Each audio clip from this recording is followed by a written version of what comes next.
ನಾಗವೇಣಿಯ ಮದುವೆ. ಜಾನಕಿ ಸರಸಮ್ಮನ ಗುಡಿಯಿಂದ ಮರಳಿದಳು. ಅದೇ ಶುಕ್ರವಾರ ಸೀತಕ್ಕ ಸರಸಮ್ಮನ ತೀರ್ಥವನ್ನು ಕಂಡು ಅಲ್ಲಿ ತೆಂಗಿನಕಾಯಿ ತೇಲುತ್ತಿರಲಿಲ್ಲವೆಂದು ಹೇಳಿದ್ದಳು.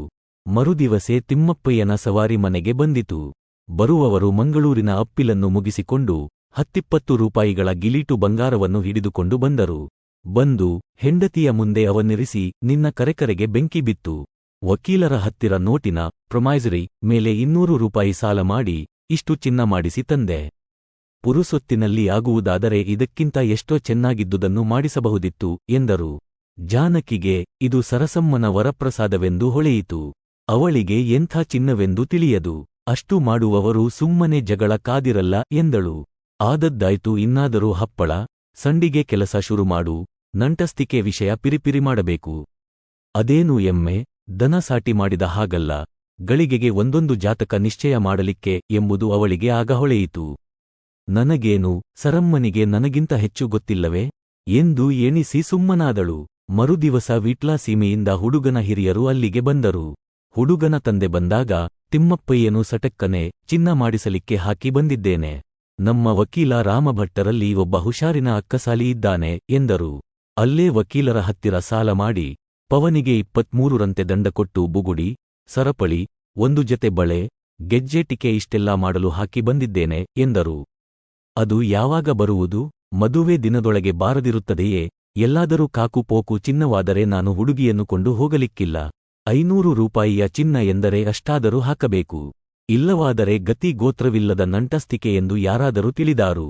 ಕಾಕು ಪೋಕು ಚಿನ್ನವೆಂದರೆ ಗಿಲ್ಲು, ರೋಲು ಅಂತ ಈಗ ಥಕ ಮಾಡುತ್ತಾರಲ್ಲ ಅದು.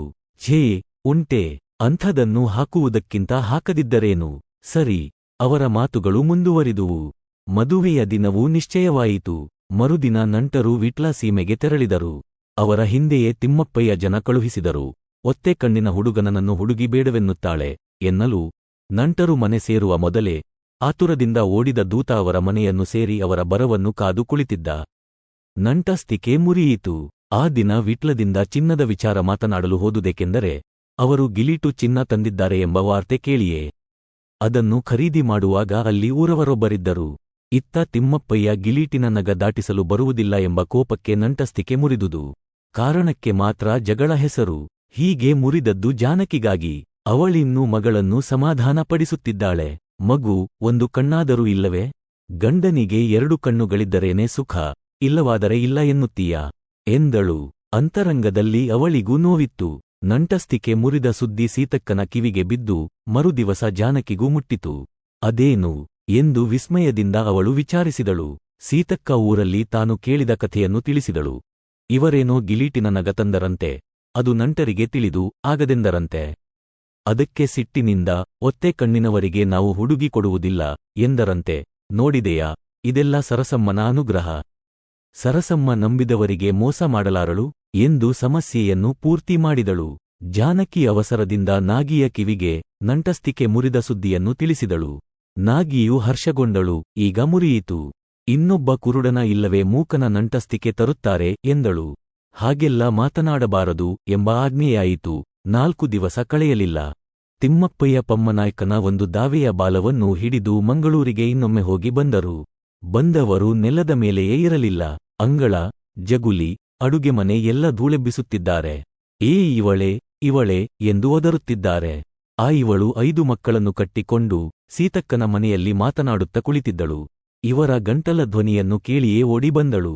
ಛೇ, ಇವಳೆಲ್ಲಿ ಸತ್ತಳಪ್ಪ ಎನ್ನಲಿಕ್ಕೂ ಅದೇ ಸತ್ತವಳು ಎದ್ದು ಬರಲಿಕ್ಕೂ ಸರಿಯಾಯಿತು. ತಿಮ್ಮಪ್ಪಯ್ಯ ಬರಬರನೆ ತುದಿ ಬುಡವಿಲ್ಲದಂತೆ ಮಾತನಾಡಿದರು. ಆಯಿತಲ್ಲ, ಆ ನಂಟಸ್ತಿಕೆ ಮುರಿದು ಇನ್ನೊಂದು ನಿನ್ನ ನಾಗಿಗೆ ಬಿ.ಎ. ಕಲಿತ ಗಂಡ. ಅದೃಷ್ಟ ಒಳ್ಳೇದಿದ್ದರೆ ಇವಳ ಕೈ ಹಿಡಿದ ಗಳಿಗೆಗೆ ಅವನು ಬಿ.ಎಲ್. ಆಗಿ ನಾಳೆ ಮಂಗಳೂರಲ್ಲಿ ಬಿ.ಎ.ಬಿ.ಎಲ್. ವಕೀಲ. ಏನನ್ನುತ್ತೀ? ನೀವೇನೆನ್ನುತ್ತೀರೋ ನನಗೆ ತಿಳಿಯದು. ಅಷ್ಟು ತಿಳಿಯಲಿಕ್ಕೆ ತಲೆ ಎಲ್ಲಿಂದ ಬರಬೇಕು? ಹೋಗಾಚೆ. ಹಪ್ಪಳ ಸಂಡಿಗೆ ಸ್ವಲ್ಪ ಮಾಡಿದರೆ ಸಾಕು.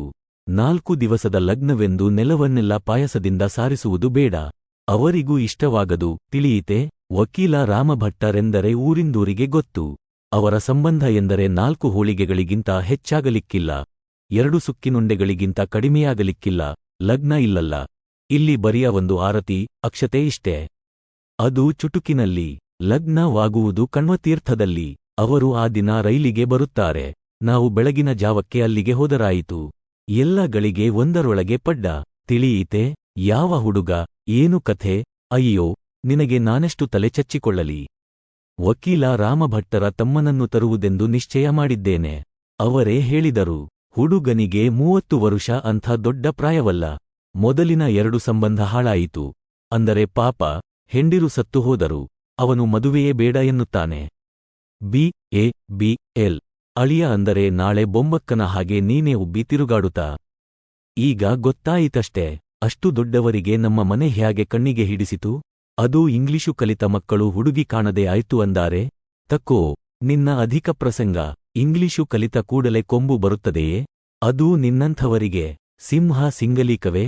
ಆ ದಿನ ಸಂಜೆಯೊಳಗೆ ತಿಮ್ಮಪ್ಪಯ್ಯ ಕೆಲಸವಿಲ್ಲದಿದ್ದರೂ ನೆರೆಕರೆಯವರ ಮನೆಯನ್ನೆಲ್ಲ ಸುತ್ತಿ ನಮ್ಮ ನಾಗವೇಣಿಗೆ BA ಕಲಿತ ಗಂಡ ಬರುತ್ತಾನೆ ಎಂದು ಸಾರಿದರು. ನಿಜಕ್ಕೂ ಈ ವಾರ್ತೆಯಿಂದ ಜಾನಕಿಗೂ ಆನಂದವಾಯಿತು. ನಾಗವೇಣಿಗೂ ಆ ಸುದ್ದಿ ಸಿಕ್ಕಿತು. ಅವಳಿಗೆ ಒಕ್ಕಣ್ಣನ ನಂಟಸ್ತಿಕೆ ತಪ್ಪಿದ್ದಕ್ಕೆ ಆನಂದವೇ ಆಗಿತ್ತು. ಆದರೆ ಇಂಗ್ಲಿಷು ಕಲಿತ ಗಂಡನೆಂದರೆ ಅಂಜಿಕೆಯಾಯಿತು. ಅವನು ಬಲು ಜೋರಿನವನಾದರೆ ರಾಮಭಟ್ಟರು ತಮ್ಮ ತಮ್ಮನಿಗೆ 3ನೆಯ ಸಂಬಂಧ ಈ ಹಳ್ಳಿಯ ನಂಟಸ್ತಿಕೆಯನ್ನು ಏಕೆ ಹುಡುಕಿದರೋ ತಿಳಿಯದು. ಹಿಂದಿನ 2 ಸಂಬಂಧಗಳಲ್ಲಿ ಅವರ ತಮ್ಮ ಸೀತಾರಾಮನಿಗೆ ಮಕ್ಕಳಿರಲಿಲ್ಲ. ಸೀತಾರಾಮ BA ಮುಗಿಸಿರಬೇಕು. ಆಮೇಲೆ BL ಕಲಿಯಲು ಮದ್ರಾಸಿಗೆ ಹೋದುದು ನಿಜ. ಆದರೆ ಏನನ್ನೂ ಕಲಿಯುವುದು ಅವನಿಗೆ ರುಚಿಸುವ ಉದ್ಯೋಗವಾಗಿರಲಿಲ್ಲ. ಊರವರೆಲ್ಲ ನಿರುದ್ಯೋಗ ಬಂತಲ್ಲ ಎಂದು ಯೋಚಿಸುತ್ತಿದ್ದರೆ ಈತನು ಉದ್ಯೋಗಕ್ಕೆ ಅಂಜಿ ಬೀಳುತ್ತಾನೆ. ಈಗೀಗ ಅವನಿಗೆ ಊರೂರು ತಿರುಗುವುದೇ ಆನಂದಕರವಾಗಿ ಕಾಣುತ್ತದೆ. ಸುಮ್ಮನೆ ಸಂಸಾರವೆಂಬೊಂದು ಕೊದಂಟಿ ಕೊರಳಿಗೆ ಕಟ್ಟಿಕೊಂಡರೆ ಸ್ವಾತಂತ್ರ್ಯಕ್ಕೊಂದು ತಡೆ. ಈಗಾದರೆ ಯಾರ ಹಂಗೂ ಇಲ್ಲ, ಯಾವ ತಡೆಯೂ ಇಲ್ಲ. ಯಾರಾದರೂ ದುಡಿಯುತ್ತಾರೆ. ಇವನು ಅಣ್ಣನಿಗೆ ತಮ್ಮನೆಂಬ ಹಕ್ಕಿನಿಂದ ಕಾಗದ ಬರೆದರಾಯಿತು. ಆ ಕಾಗದಕ್ಕೆ ಉತ್ತರ ಕೊಡದಿದ್ದರೆ ತಂತಿ ಬಿಟ್ಟರಾಯಿತು. 150 ತರಿಸಿಕೊಂಡು ಮಜಾದಲ್ಲಿ ಕರಗಿಸಿಬಿಟ್ಟರಾಯಿತು. ಸೀತಾರಾಮ BA ಕಲಿತು 4 ವರ್ಷಗಳಾದವು. ಇನ್ನೂ ಮದ್ರಾಸಿನಲ್ಲಿ ಮೊಕ್ಕಾಂ. ಅವನು ಸೇರಿದ ಸ್ಪೇಷಲ್ ಕಾಲೇಜು ಮೇ ರಜೆಗೂ ಮುಚ್ಚುವಂತಿಲ್ಲ. ಅಣ್ಣ ಬಲವಂತದಿಂದ ಕಾಗದ ಬರೆದು ಹೀಗೆ ಮಾಡಿದರೆ ಹಣ ಕಳುಹಿಸುವುದಿಲ್ಲ ಎಂದು ಬರೆದರೆ 1 ದಿನ ಬಂದು 3 ದಿನವಿದ್ದು ಯಾಕೋ ಇಲ್ಲಿನ ಹಿಡಿಯುವುದಿಲ್ಲ ಎನ್ನುತ್ತಾನೆ. ಅಂಥ ತಮ್ಮನನ್ನು ಒಂದು ಉದ್ಯೋಗಕ್ಕೆ ಹಿಡಿಸಬೇಕು. ಸಂಸಾರದ ಹೊರ ಹೊರಿಸಿದರೆ ಏನಾದರೂ ಹಾದಿಗೆ ಬಂದಾನು ಎಂದು ರಾಮಭಟ್ಟರ ಯೋಚನೆ. ಮೊದಲಿನ 2 ಮದುವೆಗಳಲ್ಲೂ ಸಂಸಾರ ತಿಳಿಯುವ ಮೊದಲೇ ಆ ಹುಡುಗಿಯರು ತೀರಿಕೊಂಡರು. ಆದುದರಿಂದ ಈ ಬಾರಿ ನಾಗವೇಣಿಯಂತಹ ಬೆಳೆದ ಹುಡುಗಿಯನ್ನು ತಂದರೆ ಮೋಹಕ್ಕಾದರೂ ಒಳಗಾಗಿ ಆ ಅನಾವಶ್ಯಕ ಅಲೆದಾಡುವುದನ್ನು ಬಿಟ್ಟಾನೆಂಬ ಯೋಚನೆ. ನಾಗವೇಣಿಯನ್ನು ಇಲೆಕ್ಷನ್ ಸಮಯ ಯಾರಿಗಾಗಿಯೋ ಊರು ಸುತ್ತಲೂ ಬಂದಾಗ ಅವಳನ್ನು ಕಂಡಿದ್ದರು. ಹುಡುಗಿ ಬೆಳೆದವಳು, ರೂಪವತಿ. ವಯಸ್ಸು 18 ಎಂದು ತಿಮ್ಮಪ್ಪಯ್ಯ ಹೇಳುತ್ತಾರೆ. ಹಾಗಿದ್ದರೆ ಏಕಾಗಬಾರದು, ಮನೆ ಮಾಡಿಕೊಂಡಿರಲು ತಕ್ಕವಳು ಎಂದು ಅವರ ಯೋಚನೆ. ಅವಳನ್ನು ಅಣ್ಣನ ಜತೆಯಲ್ಲಿ ಬಂದ ತಮ್ಮನು ಕಂಡಿದ್ದಾನೆ. ಹೀಗಾಗಿ ಹುಡುಗಿ ಪಾಸು ಆದಳು. ತಿಮ್ಮಪ್ಪಯ್ಯ ಕಾರ್ಯ ಸಾಧನೆಗೆ ಸುಲಭವಾಗಲೆಂದು ವಯಸ್ಸನ್ನು 16ರಿಂದ 18ಕ್ಕೆ ಏರಿಸಿದ್ದರು. ಚಿಕ್ಕ ಹುಡುಗಿ ಬೇಕೆಂದಿದ್ದರೆ 14ಕ್ಕೆ ಇಳಿಸುವುದಕ್ಕೂ ಕಷ್ಟವಿಲ್ಲ.